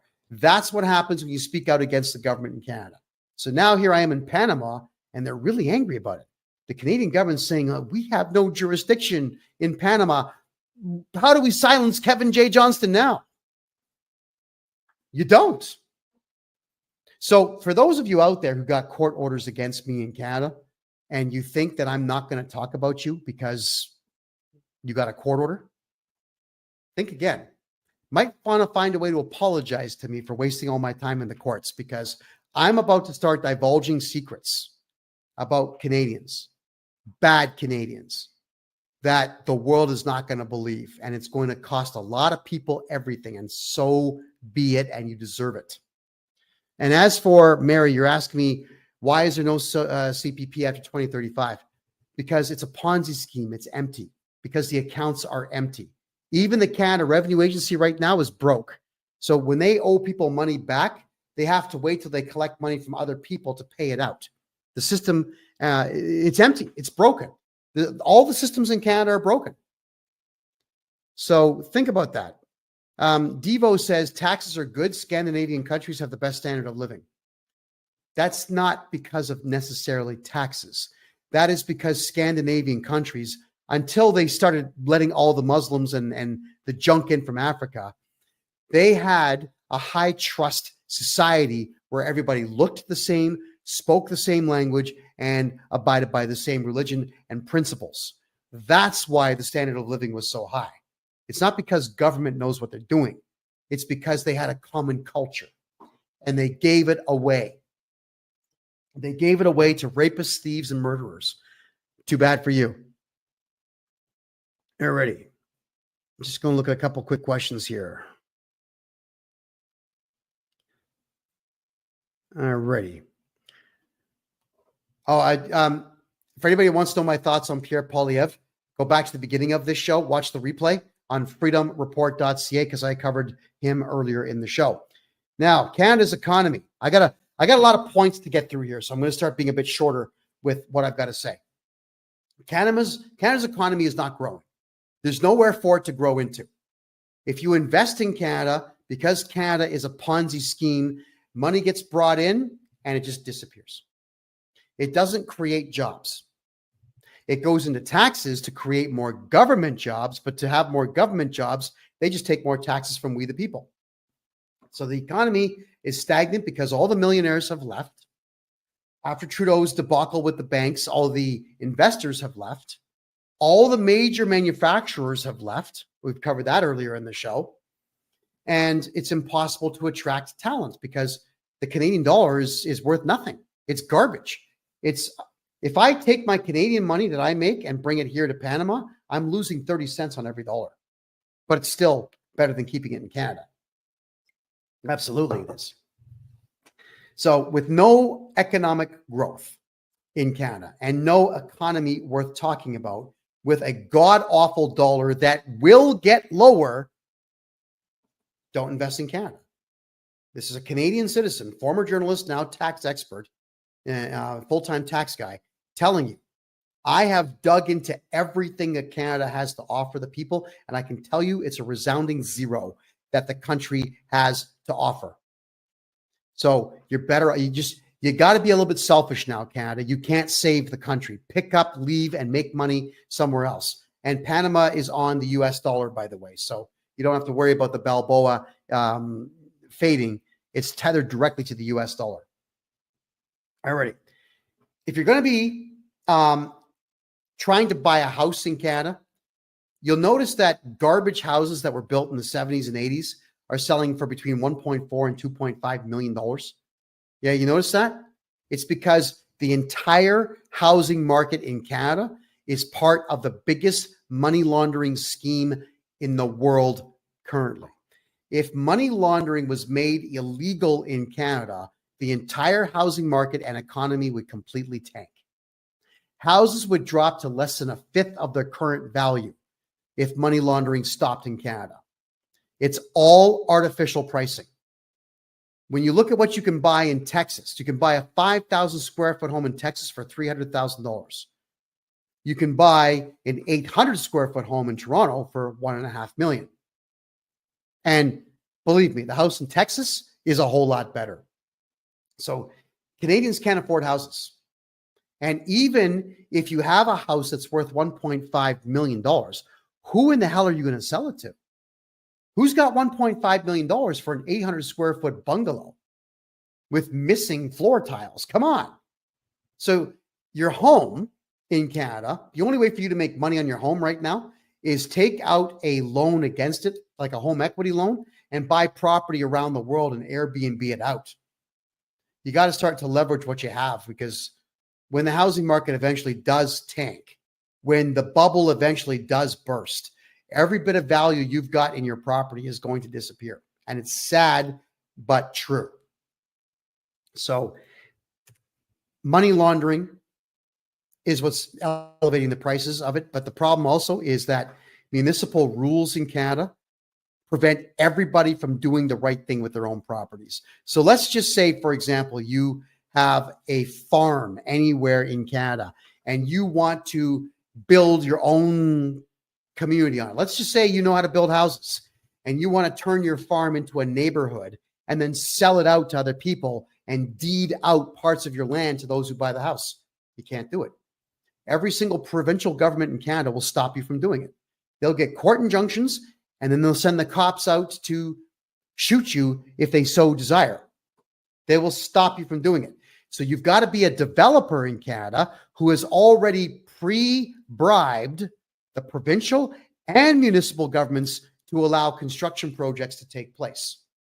So unless you can bribe politicians, and it's not going to be like $1,000, it's going to be $1 million or $2 million just to send the bribes out. If you can't bribe someone in Canada, you cannot build houses for sale in the future. You've got to be a developer with the mafioso connections to it, which is why nothing's getting built. Nothing's getting done. Everything is stagnated in Canada because the governments will stop you in every way imaginable. And yes, Hal, money talks, but look at how bad it's become in that there is no economy in Canada because the government is stopping any chance for Canadians to build an economy of their own. Yeah. Oh, there's a good one there. Develop 3D firearms. Well, I told everyone in the past, you might want to start downloading the 3D printer templates to print your own guns, because it's only a matter of time before the Canadian government bans guns. They've already started writing legislation to ban 3D printers so people can't print guns. So mark my word, the Canadian government wants your guns. Yeah, and it'll be just like Australia. When the Australians gave up their guns, like a bunch of dumbasses saying, oh yeah, if we give up our guns, things will be better. Rapes and home invasions went up 800% in the first 30 days after the gun grab. Don't ever give up your guns, everybody. In Canada, and this stat is 2 years old now, Canada only has 3% of all of the world's stocks. So if you wanted to play the stock market, if you're just going to play it in Canada, you're now denying yourself access to 97% of the stock market. And quite frankly, there is nobody that there's no stocks in Canada I'm going to buy. Nothing. The only thing in Canada that I will buy is gold and silver, because Canadian gold and silver is pretty damn good. Maybe maple syrup. I am not going to be investing in anything else in Canada at all.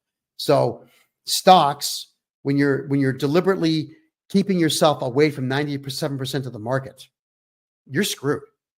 If you're buying stocks in Canada, you may as well just burn the cash. Canada's investments also, they're not diversified. They're really not diversified. What could you possibly invest in Canada? There's hardwood and softwood, but the left-wing nuts are stopping us from cutting down trees, even though the boreal forest still has 540 billion trees within it. If you count shrubs in Canada, there's over 1 trillion trees in the country.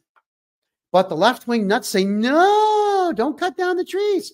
So that industry is gone.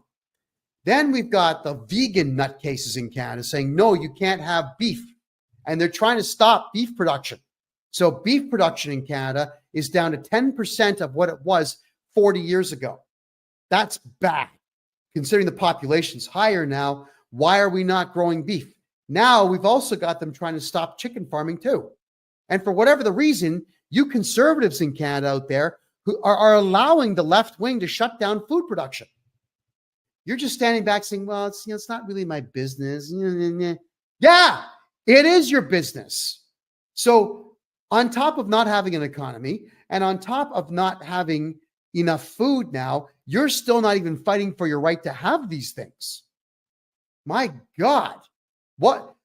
I would not invest in food in Canada because the left wing is shutting it all down. And the government is also left wing and they're going along with it. And yes, SRB 78. Yes, it's because of this climate change scam nonsense. Did you know in Canada right now, Canada is in danger of losing its forest because Canadians are not generating enough carbon dioxide in the atmosphere. Canada is a carbon negative country. Trees eat that stuff, man. Trees eat carbon dioxide and they defecate oxygen. So when you're not burning wood, when you are not driving cars, when you're not polluting in some way, the trees are dying. And it's going to get worse. It's going to get worse. Oil production in Canada is down to 5% of its maximum capacity. So I would not invest in oil companies either. Kevin O'Leary, in that speech that he gave earlier in the show today, said that Canada is going to have a great artificial intelligence sector. Where? What artificial intelligence companies have you heard of in Canada? What computing companies have you heard of in Canada? What technology companies have you heard of in Canada? The talent doesn't live in Canada. Canadians with high skill sets like me leave like I did to make money elsewhere like I'm doing. So highly skilled people that can create artificial intelligence projects don't live in Canada anymore. You know where they went? Dubai. There's money there. And the Dubai government is going out of its way to create AI software to help it expand beyond its problems that it's having now. You know, the Saudi Arabians, I know it was a gimmick, but the Saudi Arabians went out and they made an artificially intelligent robot with a female face on it, a citizen. So the Saudis are outdoing the Canadians in technology. The Panamanians are programming AI now. The Mexicans are doing it. My God, man, the Argentinians are doing it. Everybody around the world is getting into technology. Canada is shutting down its own technology. Don't invest in Canadian technology groups. They're not going to go anywhere. They won't do it. You want proof of what I'm saying? Try to hire a Canadian website design company and see if after 6 months you have a website running or not. Canadians don't know what they're doing. The technology sector in Canada is dead. Don't invest in it, period. If you were to, let's think about the returns you're going to get here. A lot of corporations will entice you to invest within them because they will pay you dividends when it becomes profitable. But if you're going to take dividends in Canada and you're dumb and you tell the Canada Revenue Agency that you took a dividend, they're going to tax about half of it. So why would you want to invest in the country that takes half your profit from you? Now, if I'm your tax guy you're never going to pay those dividends, or the dividend taxes, sorry. You'll keep them. But there's just not enough corporations that make enough money to pay dividends anyway. So think about that, which is why I'm telling you that Kevin O'Leary was wrong when he said what he said at the beginning of this show. There's nothing to invest in. He says it himself. He's not invested in Canada for the last 8 years. He doesn't even live in Canada. He has Irish citizenship. He's also got UAE citizenship, and he lives in the United States and is not investing in Canada. So if Canada's richest man doesn't even live in the country, why are you taking any of his advice on investing within that country? I wouldn't. My God. It is almost impossible in Canada to have a diverse portfolio. A lot of everybody says to me, like, Kevin, how do I protect my money? Well, I tell you the truth.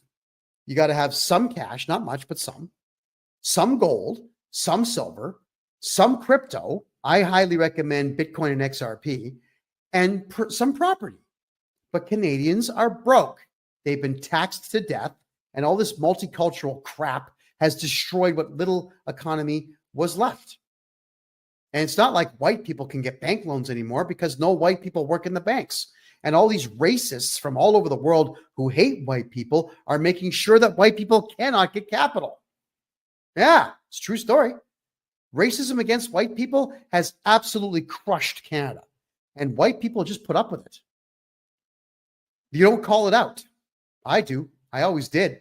Yeah, I got famous on Instagram in Canada because I was calling brown and black and yellow and red racists out whenever they would call me bigot and racist because they couldn't talk me into giving them free money. And they would call me these names. I would call them the same thing 5 times louder, and they would give up. And I got a whole ton of kudos for it, and my YouTube channel exploded, and so on. But that's the whole thing. So in trying to have a diverse portfolio in Canada, it's next to impossible. So coming to Canada and investing in overpriced property and in dividends that you're not going to get anyway, you're throwing the money away, completely throwing it away. In Canada, because all the major manufacturers and major international conglomerates have left the country, we have tiny, small, and medium-sized companies. That's all that's left in Canada. And because of mismanagement of everything, they're not profitable anymore. So if you are somebody who is making money in Canada on stocks, get a hold of me. We can talk about it. But I'm sure that the only way to make money right now in Canada on the stock market is insider trading. Why not? The rich do it. Why can't the poor do it? Think about that. So we can't attract talent because there's no large companies left to pay high salaries. We can't attract talent also because nobody wants to pay the taxes that you've got to pay in Canada. Even professional athletes don't want to play professional sports in Canada anymore because they get double taxed doing it, which is ridiculous beyond reproach. I mean, why would a National Hockey League player want to play for the Leafs? First off, they're never going to win a damn thing. But secondly, you got to pay U.S. tax because the NHL is an American corporation, but you've also got to pay Canadian income tax because Maple Leaf Sports and Entertainment is a Canadian company. But here's the thing with these Canadian athletes. Hire me to do your taxes, guys. You won't pay a penny to the CRA ever again. I have found out that you don't actually have to pay the double tax, but Canadians think that they do. And it's absolutely crushing Canadians who voluntarily give tax dollars to both the IRS and the CRA. Now, if you're working in the United States, the IRS are pretty crazy, so you do want to pay your American taxes. But in Canada, my God, you don't have to. But people think they do. And unfortunately, all the corporations in Canada honestly think that they've got to pay tax too. So they won't put anybody on contract and they just get raked over the coals tax-wise. So don't invest in Canada. Invest elsewhere. I'm just checking a couple of your questions here, folks. Okay. So as for tax breaks in the United States, I will be discussing on my Thursday night show a lot about to do with tax breaks and how to hide your money and whatnot. But tonight's show was an absolute necessity to do because I could not believe what I was hearing when Kevin O'Leary, the richest man in Canada, came out and said the stupidest thing in the world. And that is because eventually Justin Trudeau will no longer be in office, that Canada is going to be a hotbed for investment.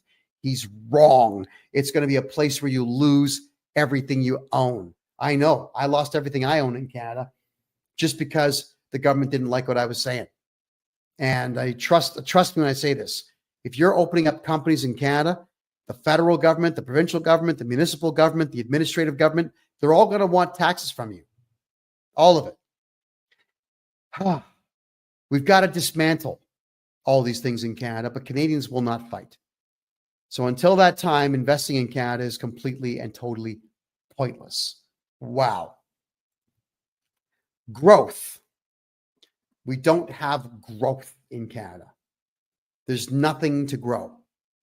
No investment, no money, no talent, and Canadians don't even have a desire to live there anymore. So there's just no growth in Canada. Don't invest in Canada because your money won't grow. Not ever. Argentina, Brazil, even Colombia now are showing growth in their economies. And Colombia doesn't have much. It's got a couple of really big cities in it for tourism, but it doesn't really have manufacturing. It's got cocaine. It's got that. And it's got coffee. Lots of coffee. But it doesn't have industry beyond that. And it's still got better growth than Canada. Think about that. All righty. There is the bias in Canada. And this is something I'm going to now address directly to Canadians. A lot of you have a bias that Canada is wonderful. It's great. It's peaceful because of multiculturalism. It has free healthcare and so on. You couldn't be more wrong. Multiculturalism destroyed the Roman Empire. It's destroyed Canada. It always will. Cultures cannot get along, which is why we have fences and borders. So you screw that up. The idea that free healthcare was a good thing was great when it was first conceived. And Canadian healthcare up until the late 90s was actually pretty good.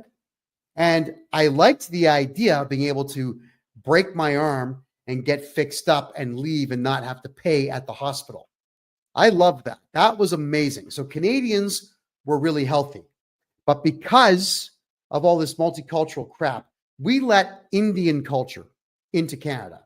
With Indians, if it's free, they line up and they take as much of it as they can get their hands on. So where Canadians would, if someone got sick in Canada, a Canadian-born person, regardless of skin color, would go, maybe have a family member there for company, but both people wouldn't get checked out. Just the sick person would, or the injured person would. But in India, their stupid culture says that if one person in a family of 12 gets sick, all 12 of them would go. And all 12 of them were not taxpayers. Maybe none of them were. But the free healthcare paid for by Canadian-born people was given to them even when they didn't need it. And now the hospitals are broke. There's no more money left for Canadian healthcare. And you saw during the fake pandemic that Canadian hospitals were willing to murder Canadians, which they did en masse. Canadian hospitals killed people. Remember the old lady who didn't want to wear a mask in the Toronto hospital and the security guards there beat her to death? And the other security guard who was monitoring the security camera knew that his friends were beating an old woman to death, so he turned the camera away. Remember that? Security guards and police in Canadian hospitals will beat you to death. And now, if you go to a Canadian hospital, whether you want it or not, they will inject you with COVID vaccines. They're doing it now. Do not go to a Canadian hospital. So why would you want to invest in Canadian medicine when it's only allowed to be socialized, but it sucks? And the hospitals are there to kill you. My God, they'll kill you. In Toronto, it takes between 6 and 48 hours to be seen in the emergency room. It's awful. And you're not allowed to have private healthcare centers. So this free healthcare that Canadians say they have does not cover dental or optometrists. It doesn't cover chiropodists or massage or alternative therapy. In fact, the Canadian government's going out of its way to ban supplements and to ban homeopathic care and to ban naturopathic care because they want you buying drugs. They want to poison you with drugs in Canada. If you invest in Canada, you're wasting your money. Do not, under any circumstances, invest in Canada. It is a god-awful, communist, Marxist center of death and despair and brokenness. You are going to lose your shirt. You're going to lose everything if you invest in my homeland.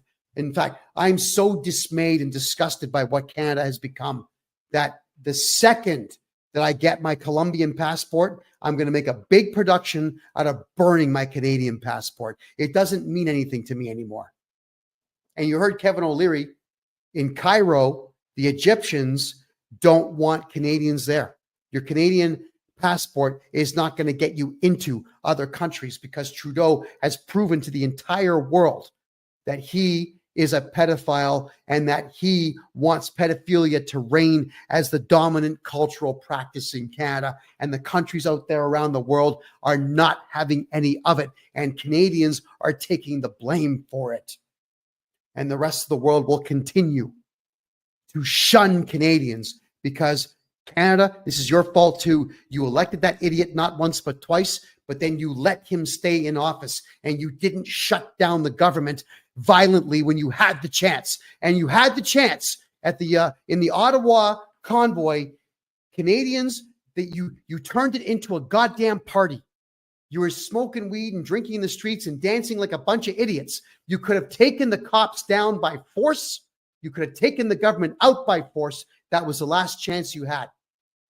And I'm telling you now, everybody, Canada as a country is finished. It's over. You now have to get your money, your gold, your silver, your assets, everything. Get it out of the country before it's taken from you.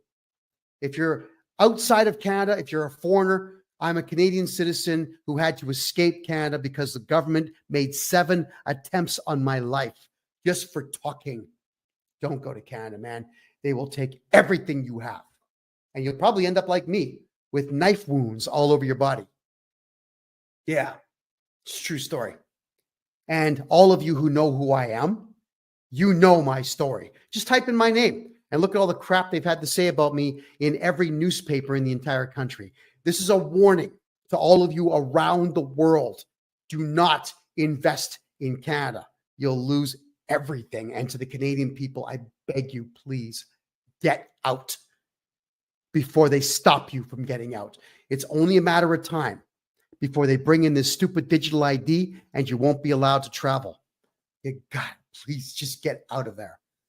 Look at how happy I am here in Panama. Look at what I've done in Panama. In 7.5 short months in a so-called third world country, which it's not.